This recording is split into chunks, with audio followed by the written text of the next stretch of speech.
What would you do if your parents paid off your twins' entire medical school debt, but left you drowning in six figures of loans? That's exactly what happened to me. My twin sister and I graduated from medical school together. Same degree, same effort. But while she walked away debt-free, I was left to struggle alone. And when I asked my parents why, my mom just smiled and said, "Victoria, you've always been more resourceful." At that moment, something inside me shifted. This is my story. I first posted about it on Reddit, and today, I want to share everything, from the beginning to the moment I finally realized the truth. And if you've ever felt like the forgotten one, like the person expected to carry everything on their own, then maybe, just maybe, this story is for you too. If you enjoy real stories like this, don't forget to support our channel, Reddit True Vault. Subscribe for more. I was born 6 minutes before my twin sister, Isabella. It wasn't much, but for some reason, that small gap always felt bigger than it should have, like we weren't just sisters, but two completely different people in my parents' eyes. We grew up in Chicago, Illinois, in a nice, middle-class home with our parents, Richard and Margaret Turner. On the outside, we looked like a normal, happy family. But inside that house, there were rules, unspoken ones that shaped everything. Rule number one, Isabella was the favorite. I don't think it was malicious. Maybe it started as something small. My sister was always the bubbly, social one. Curly blonde hair, bright blue eyes, a laugh that made everyone around her smile. She was the kind of kid that teachers adored, neighbors doted on, and my parents, well, they absolutely worshipped her. I was quieter. Darker hair, darker eyes. I liked to read more than I liked to talk. And because of that, I was always the responsible one. The one expected to understand when Isabella needed extra help, extra attention, extra anything. At first, I didn't question it. That's just how things were. But then, little things started adding up. I don't think my parents ever sat down and decided, yep, Isabella is the favorite. But looking back, it was obvious. She was the bright, bubbly one, the kind of kid everyone adored without even trying. I was not. I wasn't difficult, just quieter, more independent. And maybe that was the problem. I learned early that independent really just meant you're on your own. I still remember the first time it hit me. 3rd grade. I came home, practically bouncing, holding a math test with a big 100% on it. I showed it to my mom, expecting what? A hug? A proud smile? She barely looked up. "That's great, sweetie. You've always been smart." That was it. The next day, Isabella came home with a 78%. Mom gasped. She hugged her. She promised to get her a tutor, to help her study, to fix it. And I remember standing there, holding my perfect test, thinking, wait, what? It wasn't just that one time. It was always like that. Isabella forgot her homework. Mom wrote a note. I forgot mine. "Victoria, you need to be more responsible." Isabella wanted to quit piano lessons after a month. "It's okay, sweetie. We'll find something else you like." I wanted to quit. "Victoria, you need to commit to things." Every time I looked at Isabella, she was smiling, laughing, completely unaware of the gap between us. And every time I looked at myself, I saw someone expected to take care of herself. I didn't complain. Not out loud. But even at 9 years old, I started wondering, would anyone notice if I stopped trying? I don't think I ever expected fairness from my parents. But I also never expected them to make it this obvious. When Isabella and I both got accepted into college, my parents sat us down to have the talk about finances. Except, it wasn't actually a talk. It was just them telling me that I was responsible for my own tuition, rent, books, food, everything. And Isabella? They covered everything for her. I still remember how casual my mom sounded about it. "Isabella will need more support. You, Victoria, you've always been independent. You'll figure it out." That was it. No discussion. No hesitation. Just a decision they had already made for me. At first, I tried not to be bitter about it. I got a job, took out student loans, and found ways to make it work. That's what I always did, right? But then, little things started piling up. Like how Isabella had a personal driver my parents hired to take her to and from class. And how she never had to work a single shift in her life, while I was running between lectures and waiting tables just to afford my textbooks. Or the time I called home to tell my mom I was applying for scholarships to help with tuition, and she laughed. "That's a great idea, sweetie. You've always been good at figuring things out." Like it was funny. Like it wasn't a necessity, but some quirky personality trait I had. Meanwhile, my dad was literally wiring Isabella money for a weekend spa trip because college is stressful and she deserves a break. I didn't say anything. I just swallowed it down, like I always did, until one night, When I was out with friends after my shift, I was exhausted, running on 3 hours of sleep and instant ramen, when Isabella called me out of nowhere. "Vicky," she squealed. "Guess what? Mom and Dad just surprised me with a new car." I froze. "A car?" "Yeah. I wasn't even expecting it, but they said I needed something reliable. It's so nice. You have to see it." I don't even remember what I said next. I think I congratulated her, pretended I was happy. Then I hung up, stared down at my phone, and realized something. They could afford to buy Isabella a brand new car, but couldn't spare a single dollar to help me with my tuition. For the first time, I couldn't ignore it anymore. This wasn't just helping Isabella more because she needed it. This was them making a choice to let me struggle, a choice to never make things easier for me, a choice to always expect me to just deal with it. And honestly, that realization hurt more than anything else. I should have known. I mean, deep down, a part of me probably always did. But there's a difference between suspecting something and having it slapped across your face in broad daylight, in a room full of people who don't even realize what just happened. The day of our graduation should have been a celebration for both Isabella and me. After all, we had both worked our asses off through medical school, late nights, endless exams, rotations that made us question our sanity. Everything we had done together. But when I walked into the reception our parents had arranged, it became painfully clear this wasn't our celebration. It was hers. But of course, my parents saw things differently. The party wasn't for us. It was for Isabella. And me? I was just there. I didn't even question it at first. When my mom told me about the party, she was all excited, going on about how she wanted to celebrate this huge achievement. I assumed she meant for both of us. Stupid, right? But then I walked into the venue and saw it. A massive banner stretched across the back of the hall, printed in fancy cursive letters. "Congratulations, Dr. Isabella Turner." No mention of me. I paused for a second, staring at it, letting it sink in. The cake? "Congratulations, Isabella." The slideshow playing on the projector? Pictures of her, smiling in her white coat, posing with professors, hugging our parents. I was in a couple of them, standing off to the side, almost as if I had accidentally wandered into the frame. And still, I tried to brush it off. Maybe this was a mistake, I told myself. Maybe they just assumed I wouldn't care about the whole celebration thing. Maybe. And then I heard them. I had stepped outside for some air, my chest tight, that ugly, familiar feeling creeping in. I wasn't even sure why it bothered me so much. It wasn't like this was the first time they had treated Isabella like she was the second coming of Christ while I was, well, just there. Then, from around the corner, I heard my mother's voice. "She deserves it more, honey," she was saying, her tone light, casual, as if she wasn't ripping me apart without even realizing it. "You know how Victoria is," my dad chimed in. "She's always been independent.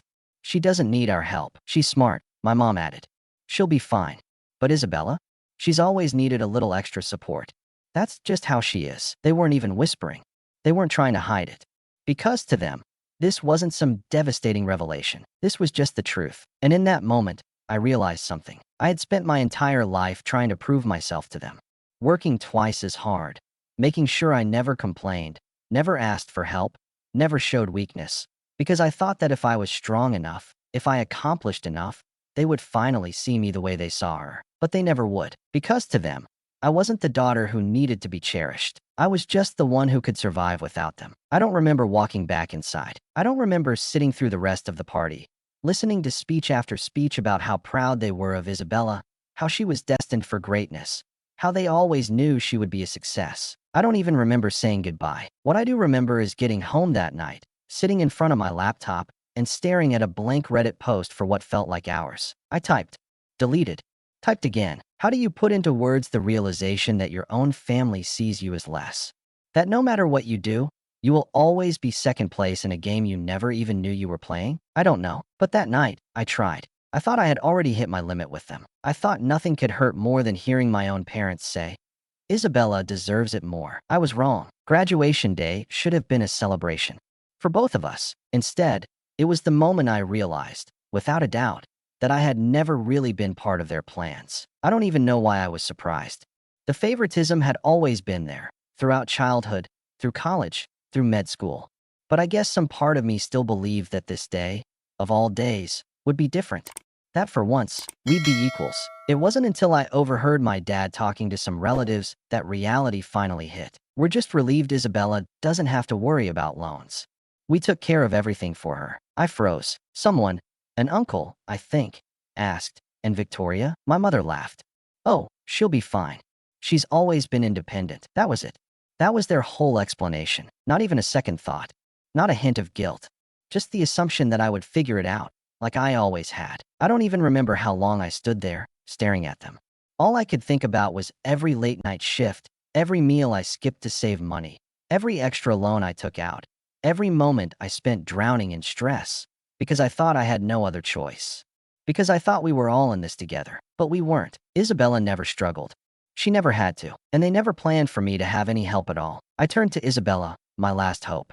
You knew? She opened her mouth, hesitated. Vicky, that was all I needed to hear. I left. Walked out without another word. I wasn't angry. I was numb. The kind of numb that settles deep in your bones, where even the air feels heavy. And then, just as I was about to leave the hall, I heard someone calling my name. Dr. Holloway. I didn't expect to hear my name. Not after spending years being invisible. Not after watching my parents pour everything into Isabella while telling me I'd figure things out on my own. So when Dr. Carter stepped onto the stage and said, the recipient of this year's Patterson Fellowship, one of the most prestigious awards in the country, is Dr. Victoria Holloway, my brain lagged. People clapped. Someone cheered. But all I heard was the ringing in my ears. Patterson? Me? I worked for this. I earned this. But deep down, I had internalized the idea that achievements like this belonged to people like Isabella, the ones who had constant support, who were chosen. I had never been chosen. And then, for the first time, I turned to see my parents. They weren't clapping, not even a forced smile. Just shock. Like they were struggling to compute what had just happened. Because to them, I was never supposed to win. I was supposed to survive. To be fine on my own. And in that moment, something in me let go. The part of me that had always hoped they'd see me the way they saw Isabella. That had craved their approval, waited for their validation. It didn't matter anymore. I didn't need to be chosen by them. I had already chosen myself. I buried myself in work. Long shifts at Rush Medical, back-to-back cases, research on the side.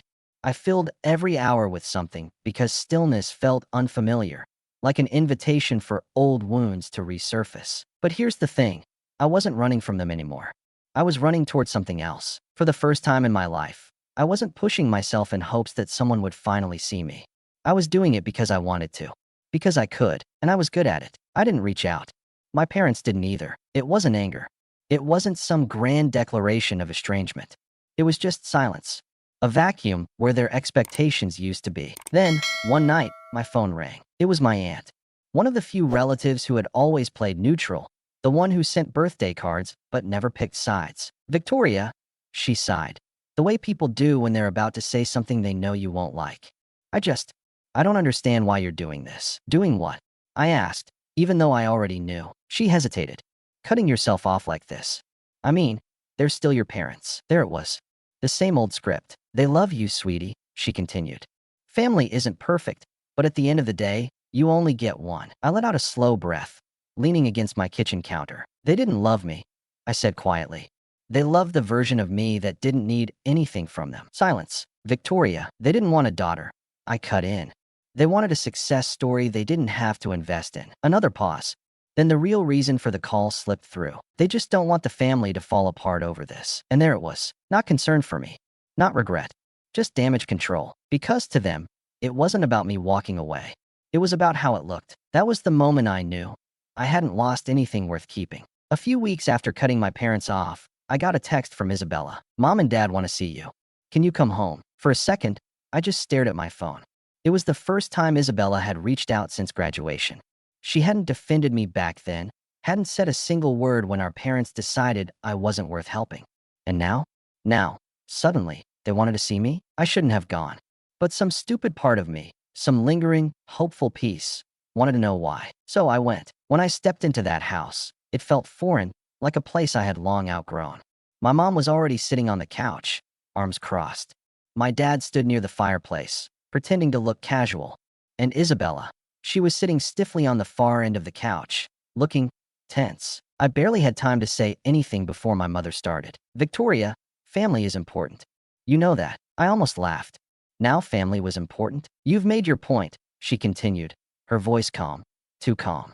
You've punished us long enough. Don't you think it's time to come back? Come back? Like I had run away? I scoffed. Punished you? You cut me off first.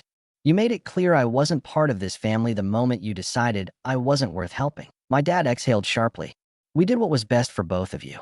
Isabella needed more support. You. He gestured vaguely, like I was supposed to fill in the blanks. I what? I challenged. You're strong, my mom said, like that was supposed to be a compliment. You've always been independent. We knew you'd be fine. And there it was. The same excuse they had always used. I shook my head. No. What you mean is that I was easier to neglect. Silence. Then, something I didn't expect. They should have helped you. I turned, staring at Isabella.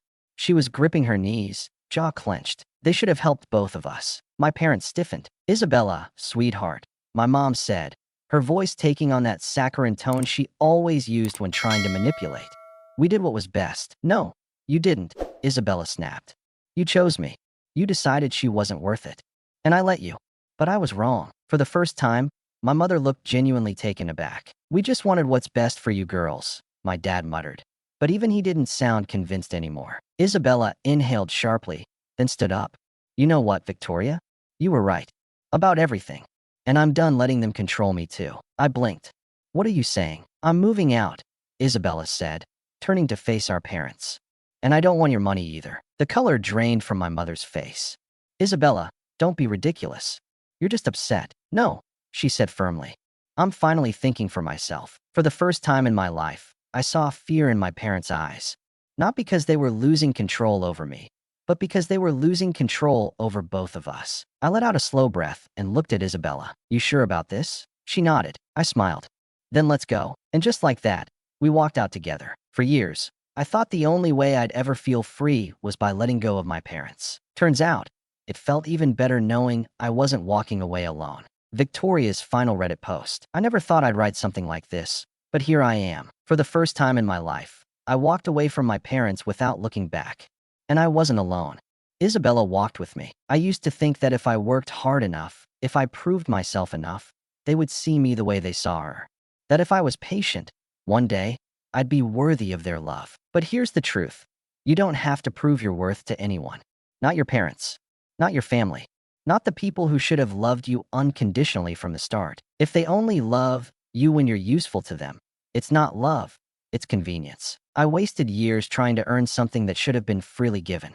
And when I finally stopped trying, I realized how much lighter life felt without the weight of their expectations crushing me. So if you're in a situation like mine, if you're this strong one, the independent one, the one who's expected to carry everything on your own, please hear me. You don't have to. You are allowed to walk away. You are allowed to choose yourself. And trust me, the second you do, the world opens up in ways you never imagined. Our message to you, the viewers. That was Victoria's final post on Reddit. A post that resonated with thousands who have lived through the same pain. No one should have to fight for the love and respect that should come naturally from family. But when that love is conditional, when it comes with strings attached, sometimes the bravest thing you can do is walk away. So what about you? Have you ever been in a situation like this? Have you ever had to choose yourself over the family that failed you? Tell us your story in the comments below. And if you want to hear more real stories like Victoria's, don't forget to subscribe to Reddit True Vault. Because sometimes, the hardest truths are the ones that need to be told.